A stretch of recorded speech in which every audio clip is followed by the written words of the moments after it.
여러분, 우리나라는 전 세계에서 교육률이 높기로 가장 유명한 나라 중에 하나입니다.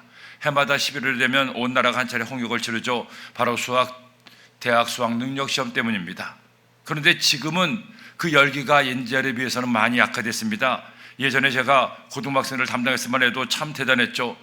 한 10월쯤 되면 어머니들이 저를 찾아와서 자식들을 위해서 기도를 부탁했습니다. 목사님, 우리 아이가 이번에 어느 대학을 목표로 하고 열심히 공부하고 있는데 꼭 점수가 몇 점 이상 나와야 됩니다. 어떤 방법을 써서든 점수가 그 이상 나올 수 있도록 목사님께서 세게 기도해 주세요. 그렇게 저에게 부탁을 하고 하는데, 사실 그분의 말씀대로 하나님, 그 학생 몇 점 이상 나오게 하여 주옵소서, 그렇게 기도하기는 어려웠습니다. 물론 하나님은 좋으신 하나님이시고 우리에게 좋은 것 주시는 하나님이시지만, 아울러 하나님은 공의로우시고 공평하신 하나님이십니다. 그러기에 그냥 무조건 좋은 점수 나게 해달라고만 기도할 수는 없었죠. 이렇게 기도했습니다. 하나님, 사랑하는 어머니의 자녀가 열심히 공부한 것이 생각나게 하시고 떨지 않고 침착하게 자신의 실력대로 시험을 볼 수 있게 하여 주옵소서. 아무개가 최선을 다해서 공부해서 최선의 결과를 거두게 하여 주옵소서. 무턱대고 무조건 좋은 점수 얻게 해달라고 기도할 수가 없었습니다. 왜냐하면 하나님께서 이처럼 말씀하셨기 때문이죠. 오늘 말씀 7절에 보니 스스로 속이지 말라. 하나님은 업신여김을 받지 아니하시나니 사람이 무엇으로 심든지 그대로 거두리라. 사람이 무엇으로 심든지 그대로 거두리라. 오늘 이 말씀은 우리가 너무나 잘 아는 말씀입니다. 인생을 살면서 누구나 알고 있는 진리이죠. 사람은 심은 대로 거두게 되어 있다는 것입니다. 그런데 문제는 너무나 잘 아는 말씀인데도, 들을 때마다 아멘 아멘 화답하는 말씀인데도 실제 나의 삶에서는, 나의 신앙생활에서는 이 말씀으로 살지 못할 때가 많이 있어요. 심은 대로 거둔다고 성경은 말씀했는데 심지도 않고 거두려고 합니다. 심은 대로 거둔다고 했는데 나쁜 것은 싫고 좋은 것을 거두려고 합니다. 여러분, 그것은 하나님의 법칙에 위배됩니다. 세상 자연의 법칙도 그러한 것처럼 하나님 나라의 법칙도 어떻게 거둘 수가 있습니까? 어떻게 열매를 맺을 수 있습니까? 내가 심은 만큼 거둘 수가 있게 됩니다. 내가 씨를 뿌린 만큼 열매를 거둘 수가 있게 되는 거예요. 오늘은 고난주간의 마지막 토요일날 새벽입니다. 여러분, 예수님께서 어떻게 모든 인류의 구주가 되었습니까? 예수님조차도 심은 대로 거두었습니다. 모든 인류를 위해서 당신의 생명을 썩어가는 미랄로 심었을 때 많은 구원의 열매를 거둘 수가 있었습니다. 예수님도 심은 대로 거두었는데 하물며 저와 여러분이겠습니까? 그러므로 사랑하는 여러분, 오늘 말씀을 통해서 주님의 말씀에 귀를 기울이세요. 한평생 주님 믿으며 살면서 때로는 고난도 덮쳐오고 환난과 문제를 만날지라도 낙심하지 말고 주님께 심을 것을 심어서 하나님 은혜를 거두는 여러분 되기를 예수님의 이름으로 축원합니다. 그렇다면 우리가 어떻게 심고 어떻게 거두어야 되겠습니까? 첫째로 최선을 다해서 심어야 됩니다. 여러분, 성경 말씀은 우리의 인생을 성공으로 이끄는 귀중한 삶의 진리를 담겨 있습니다. 단순히 예수님 믿고 죽어서 천국만 가는 말씀이 아닙니다. 남들과 함께 살다 보면 사람은 죽을 때까지 치열한 경쟁을 하며 살아갑니다. 내가 원하든 원하지 않든 이 경쟁은 계속되죠. 이런 내 삶의 경쟁에서 살아남기 위해서는 어떻게 살아야 됩니까? 어떤 마음가짐으로 어떤 말과 행동을 하며 살 때 인생의 생존 경쟁에서 살아남고 은혜 가운데 승리할 수가 있겠습니까? 그 비결이 성경 말씀들의 한 장 한 장 한 절 한 절에 나오는 겁니다. 여러분, 사실은 이 하나님의 말씀이야말로 가장 완전하고 놀랍고 완벽한 성공 지침서예요. 더구나 성경에 나오는 성공의 비결은 세상적인 성공이 아닙니다. 하나님께서 원하시는 성공이요, 하나님께서 기뻐하시는 성공입니다. 어떤 성공입니까? 나만 잘 되고 나만 행복하고 나만 잘 사는 성공이 아니라 나도 잘 되고 남도 잘 되며 나도 행복하고 남도 행복하게 하는 그런 진정한 성공을 하나님은 말씀을 통해 깨닫기를 원하시는 거예요. 그 귀중한 진리 중에 하나가 바로 이 말씀입니다. 사람은 심은 대로 거둔다는 거죠. 그 중에서도 제일 먼저 사람은 심은 만큼 거둡니다. 따라합시다. 심은 만큼 거둔다. 심은 만큼 거둔다. 즉 내가 얼마나 많이 심느냐에 따라서 내가 얼마나 많이 거두느냐가 결정이 된다는 겁니다. 다시 대학 수학 능력 시험을 생각해 볼까요? 시험을 봅니다. 어떤 학생이 좋은 점수를 얻을 수가 있겠습니까? 열심히 공부한 학생이 아니겠어요?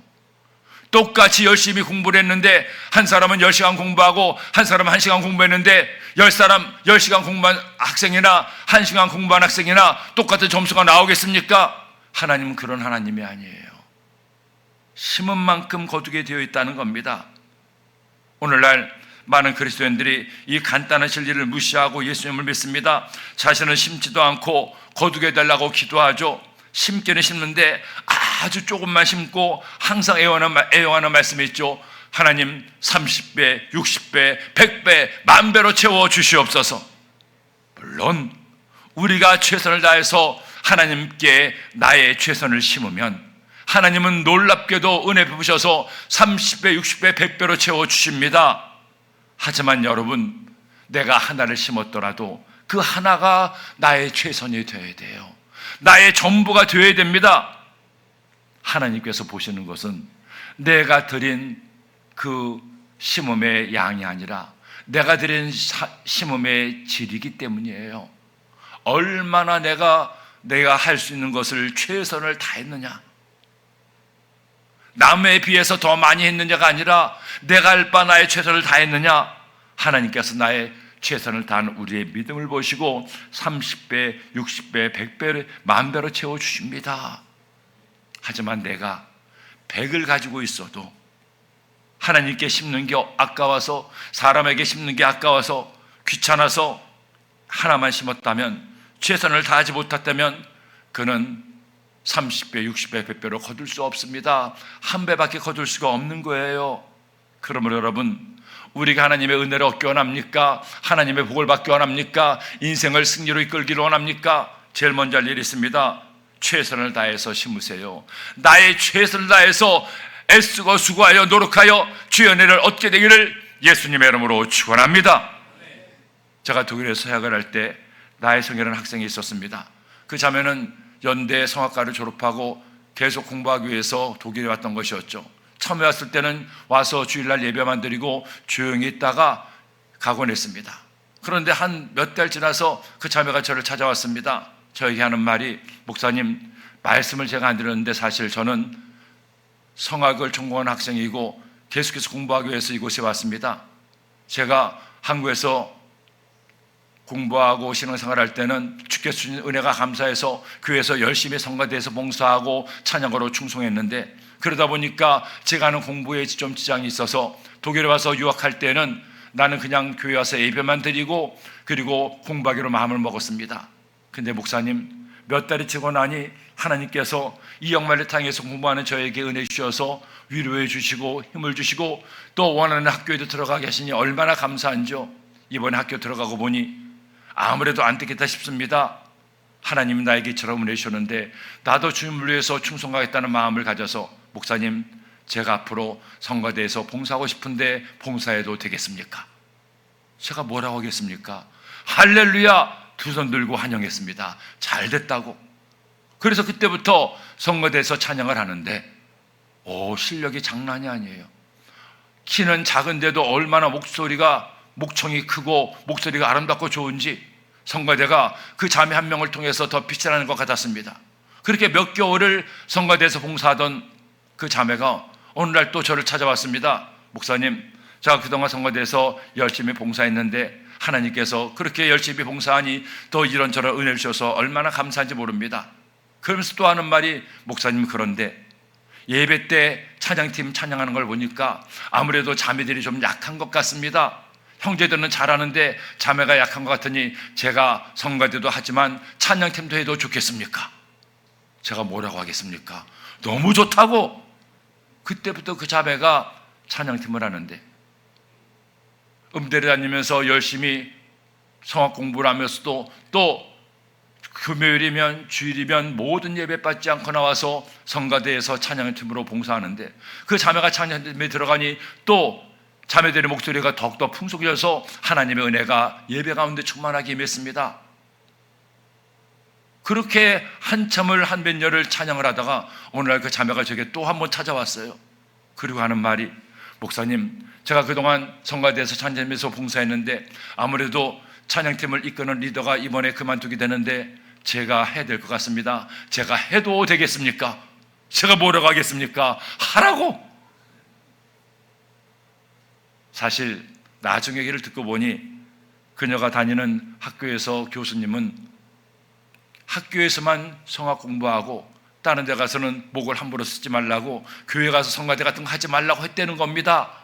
하지만 주님께서 그에게 주님과 너무나 감사해서 성가대에서 찬양팀으로 또 찬양팀 리더로 인도자가 따가지 해서 그렇게 하나님을 열심히 찬양하고 충성을 다했습니다. 근데 사실은 그렇게 교회 안에서만 봤지 그 자매가 얼마나 실력이 좋은가는 몰랐습니다.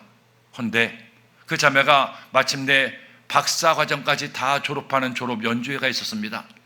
목사님, 제가 마지막 독일에서 이제 시험을 연주회를 통해서 보게 되는데 와서 기도해 주세요 해서 그 자매가 졸업 연주하는 데 가서 그 자매의 이제 성가곡이 아니라 복음성가가 아니라 찬송가가 아니라 일반 음악 노래를 듣는데 깜짝 놀랐습니다. 얼마나 아름답게 찬양을 하는지. 독일에서 자가라도 보니 음악을 하는 학생들이 참 많아서 귀만 높아졌는데 그런 저의 귀로도 너무나 아름답게 천상의 멜로디로 들리는 거예요. 나중에 알고 보니 그때 그 졸업 연주회 때 했던 그 곡이 그 학교 사상 최고의 점수를 얻고 졸업을 했다는 겁니다.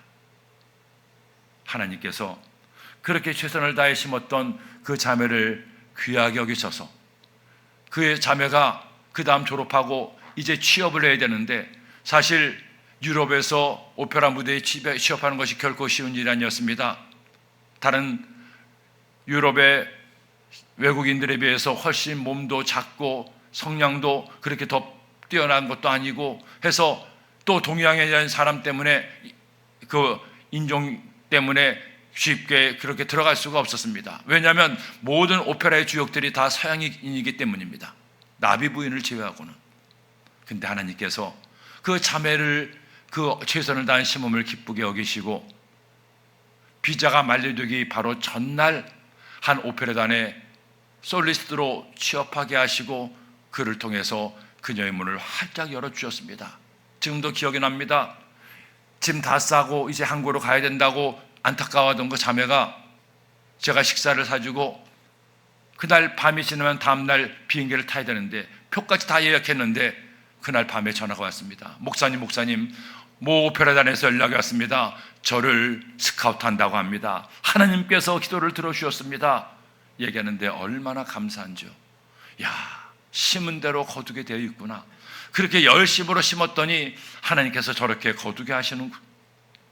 그 후로 10수년 동안을 유럽의 유수의 오페라단에서 솔리스트로 연주 활동을 하다가 얼마 전에 몇 년 전에 한국의 모 대학 교수로 청빙받아서 지금은 후학들을 가르치고 있습니다.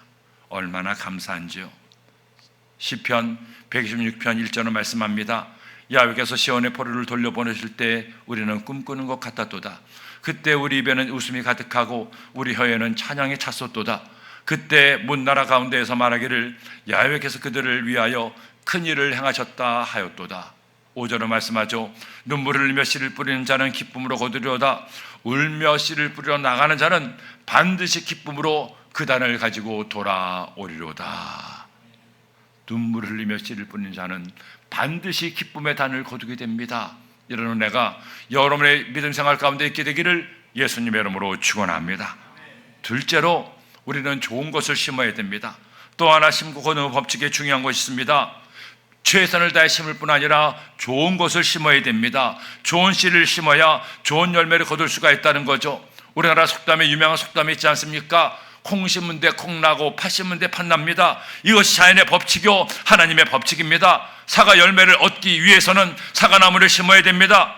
사과를 먹고 싶은데 복숭아나무를 심었습니다. 그리고 기도해요. 하나님, 이 복숭아나무에서 사과를 얻게 하여 주시옵소서.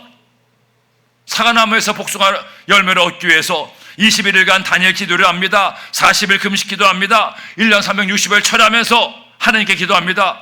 주여 복숭아나무에서 사과를 얻게 하여 주옵소서. 그때 하나님이 어떻게 행하시겠습니까?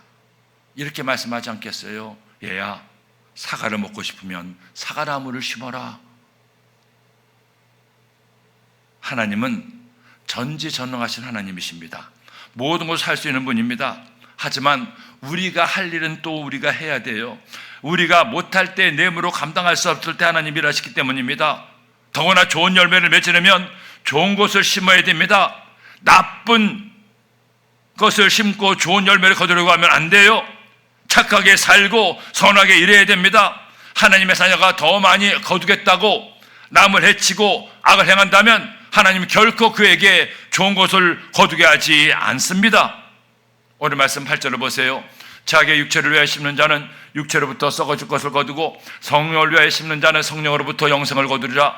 우리가 선언해가 돼 낙심하지 말지니 포기하지 않으면 때가 이름에 거두리라. 성령을 위하여 심는 자는 성령으로부터 영생을 거두리라. 선언해가 돼 낙심하지 말지니 우리는 좋은 것을 내 삶에서 심어야 됩니다. 제일 먼저 좋은 말의 씨를 심어야 됩니다. 내가 살면서 얼마나 많은 말을 합니까? 그런데 내가 하는 말이 어떤 말입니까? 좋은 말입니까? 나쁜 말입니까? 좋은 말은 어떤 말이고 나쁜 말은 어떤 말인가요? 남에게 힘을 주고 남에게 용기를 북돋아 주고 남을 격려하고 칭찬하고 남을 세워주는 말이 좋은 말입니다. 그렇지 않고 남을 판단하고 비판하고 정죄하고 욕하고 다투는 미움과 원망과 불평이 담긴 말은 나쁜 말이에요. 제일 먼저 좋은 말의 씨를 뿌려야 됩니다. 그리고 좋은 행동의 씨를 뿌려야 됩니다. 좋은 행동의 씨란 무엇입니까? 오늘 말씀처럼 착하고 선한 마음으로 남을 도와주고 남에게 선을 베푸는 것이 바로 좋은 마음의 씨예요. 좋은 행동의 씨라는 겁니다. 살면서 다른 사람을 해치게 하고 아프게 하고 상하게 하는 것을 하나님은 결코 원하지 않습니다. 하지만 나도 가진 것이 많지 않지만 내 삶도 힘들고 어렵지만 나의 도움과 사랑이 필요한 사람에게 나의 수고를 아끼지 않고 그를 도와주고 그에게 선을 베풀 때 그 착하고 선한 행위가 우리의 삶에 좋은 씨가 되는 겁니다. 그리고 좋은 씨는 무엇입니까? 좋은 것은 무엇입니까? 믿음의 씨를 뿌려야 됩니다. 주님을 위해서 주님이 기뻐하시는 기도의 씨를 뿌리고 예배의 씨를 뿌리고 말씀 공부의 씨를 뿌리고 봉사와 충성과 전도의 씨를 뿌려 주님을 기쁘시게 할 때 주님은 우리의 삶 가운데 놀라운 복을 더하여 주십니다. 저는 아주 어릴 때부터 여의도 순복음교회를 다녔습니다. 그때 저희 교회는 여의도 순복음교회가 아니라 순복음 중앙교회였죠. 1965년 1월부터 다녔다고 교직에 기록되어 있더라고요. 아직 학교도 다니기 전에 교회를 다니면서 어릴 때부터 우리 조영계 목사님에게 귀에 못이 박히도록 들었던 말씀이 있었습니다. 다른 말씀이 아니라 좋은 말을 하라는 것이었습니다. 절대로 부정적인 말 하지 말고 긍정적인 말, 생산적인 말, 창조적인 말을 하라는 것이었습니다. 말에 권세가 있어 그 말을 통해서 천국을 만들기도 하고 지옥을 만들기도 한다는 것이죠. 제가 중학생 시절에 수요일마다 수요 예배를 참석을 했습니다. 그 당시 수요 예배는 낮에 있지 않고 저녁 7시에 있었는데 학교 마치고 나서 어머니와 함께 교회 가서 수요 예배를 드려서 그 당시 그 수요 예배를 통해서 목사님 말씀을 집중적으로 듣기를 시작했죠. 그때 한참 그 좋은 말을 하라는 말씀을 많이 들었습니다. 부정적인 말 하지 말고 긍정적인 말을 하라고. 그때 가장 즐겨 하셨던 말씀 가운데 하나가 이것입니다. 여러분, 죽겠다는 소리 하지 마십시오. 배고파 죽겠다, 힘들어 죽겠다, 좋아 죽겠다, 웃어 죽겠다, 그런 말 하지 말고 살겠다는 말을 하십시오. 좋아서 살겠다, 배불러 살겠다, 배고파 살겠다, 살겠다고 마음 고백을 해야 살 수 있으니 그렇게 말하라는 말씀을 들었습니다. 어린 마음에도 그 말씀이 제 마음에 와 닿았어요. 그래, 이왕 하는 말 좋은 말 하자. 그때부터 저의 평생에 계속 제 마음에 다짐하고 결심하고 실천하는 것이 있습니다. 나쁜 말 하지 말고, 속상하다는 말 하지 말고, 밉다는 말 하지 말고 좋은 말만 하자. 제가 여러분과 함께 주님을 섬기고 교회를 섬긴 지 어느덧 5년이 다가오는데 아마 제 입에서 안 좋은 말 나오는 거 별로 못 들으셨을 겁니다. 사람이니까 안 좋은 말도 왜 생각이 안 나겠습니까? 하고 싶을 거예요. 근데 그때 어떻게 하는지 아십니까? 말을 안 합니다. 그냥 참아요. 안 좋은 말 나올 것 같으면 참고 그 자리를 피합니다. 그리고 좋은 말만 하기 위해서 열심히 노력합니다. 앞으로도 혹시 제가 별로 안 좋은 말 하면 지적해 주십시오. 목사님 지금 실수하셨습니다. 그럼 제가 다시 깨닫고 회개하고 좋은 말만 할 터이니 우리 좋은 말하고 좋은 행동하고 좋은 믿음의 씨를 뿌립시다. 그래서 주의 은혜를 경험하는 여러분 되기를 예수님의 이름으로 축원합니다. 마지막 셋째로 우리는 성령으로 심어야 됩니다. 여러분 이번 고난중앙 특별새교도회 갈라디아서 말씀을 준비하면서 또 오늘 이 6장의 말씀을 묵상하면서 다시 한번 은혜를 받았습니다. 역시 성경 말씀은 진리의 말씀이고 우리의 영혼을 소송케 하는 말씀임을 깨달았죠. 사실 얼마나 잘하는 말씀입니까? 여러분도 너무나 잘하시는 말씀이니 목사인 저도 얼마나 잘 알겠어요. 이 말씀을 설교를 통해 전하기도 하고 이 말씀을 묵상하며 하나님께 기도하기도 했습니다. 근데 이 말씀을 준비하는 저에게 또 한 번 주님이 말씀하셨습니다. 김 목사 알아들었니? 이렇게 살아왔니? 최선을 다해 심어라. 더 열심히 더 좋은 씨를 심어라. 생각해 보면 주의 종으로 열심히 심는다고 했지만 아직도 저의 최선을 다하지 못했다는 생각이 들어 하나님께 죄송했습니다. 그리고 다시 이 말씀을 준비했어요. 그런데 이 말씀에서 또 하나의 진리를 찾을 수가 있었죠. 8절 말씀, 자기의 육체를 위하여 심는 자는 육체로부터 썩어질 것을 거두고 성령을 위하여 심는 자는 성령으로부터 영생을 거두리라. 너무나 잘하는 말씀입니다. 육체를 위하여 심으면 육체를 위한 열매를 거두죠. 하지만 성령을 위하여 심는 자는 영생을 거두게 된다는 겁니다. 자, 그러면 성령을 위하여 심는다는 것은 어떤 뜻입니까? 성령을 위하여, 성령 하나님을 위하여 성령 하나님이 원하시는 것을 심으라고 말씀합니다. 즉 나를 위해서만 심지 말고 주님의 나라를 위해서, 주님을 위해서 나의 것을 심고 드릴 때 하나님께서 우리에게 영생을 거두게 하시고 은혜를 더하여 주는 것입니다. 즉 내가 나만을 위한 삶을 살고 나를 위해서만 심는 것이 아니라 주님을 위해서 나의 것을 들여 심을 때, 헌신할 때 하나님의 축복과 은혜가 우리 가운데 임하게 될 줄로 믿습니다. 독일에서 사역하면서 하나님 은혜로 독일 교회를 인수해서 성전을 확장하고 하나님께 감사 예배를 드렸습니다. 그 이후로 많은 성도님들이 함께 모여서 하나님을 예배하고 하나님의 은혜와 부흥을 경험하게 되었죠. 그렇게 한참 교회를 잘 섬기고 있는데 한 번은 아프리카 교회에서 저희를 찾아왔습니다. 아프리카 교회라 하면 그 아프리카 전역에 쓰이는 스와힐리어로 하나님을 예배하는 곳이었는데 각각 민족과 종족은 다르지만 그들이 같은 흑인으로서 모여서 하나님을 예배하는 예배의 공동체였습니다. 근데 그들이 와서 저에게 하는 말이 그동안 그들이 독일 교회를 임대해서 예배를 드리고 있었는데 그 교회가 문을 닫게 돼서 예배드릴 공간이 없게 되었다는 겁니다. 그런데 당신들 한국인이 이처럼 독일 교회를 인수해서 예배를 드린다고 하니 우리가 이 교회를 빌려서 예배를 드리면 어떻겠습니까? 하고 부탁을 하는 겁니다. 그래서 저희들이 오전과 주일 오후에는 예배가 꽉 차서 안 되고 주일 4시 이후에나 예배를 성전을 빌려드릴 수 있다고 얘기하니까 4시도 좋다고, 너무 감사하다고, 꼭 예배드릴 수 있도록 공간을 임대해달라고 얘기해서, 그래서 그 아프리카 교회 성도들에게 교회를 임대해드려서 주일 오후 4시부터는 그분들이 예배를 드리게 했습니다. 그때부터 그 교인들이 교회 와서 오후면, 주일날 오후면 예배를 드리는데 어떻게 예배를 드리나 저도 궁금해서 한번 슬쩍 가봤어요. 근데 한 200명 정도의 성도님들이 모여서 하나님을 예배하는데 깜짝 놀랐습니다. 말로만 들었지 이 아프리카 성도님들이 하나님을 예배하는데 어찌나 열정적으로 온몸을 흔들며 하나님을 찬양하고 그 찬양의 목소리가 얼마나 카랑카랑하고 은혜가 넘치는지 찬양에서도 은혜를 받아요. 목사님도 열심히 설교하시고, 보통 우리 한국교회는 예배드리면 길어야 1시간 반, 보통 1시간 10분 정도 예배를 드리지 않습니까? 근데 그 아프리카 교회는 예배 시간이 2시간, 3시간을 훌쩍 넘어도 언제 끝나는지 모릅니다. 끝나는가 싶더니 또 찬양하고, 끝나나 싶다 하면 또 기도하고. 참 대단한 성도들이구나 생각을 했어요. 나중에 그 아프리카 교회 목사님과 이런저런 말씀을 나누는데 그 교회가 얼마나 됐나 했더니 교회를 그렇게 이룬 지도 수십 년이 지났습니다. 그런데 궁금했어요.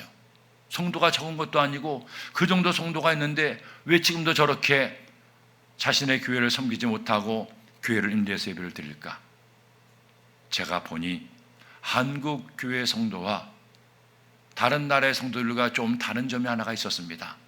우리 한국 교회 성도들은 그 어느 나라 민족의 교회 성도들보다도 하나님께 나를 드려 헌신하는 그 헌신의 양이 크고 귀했습니다.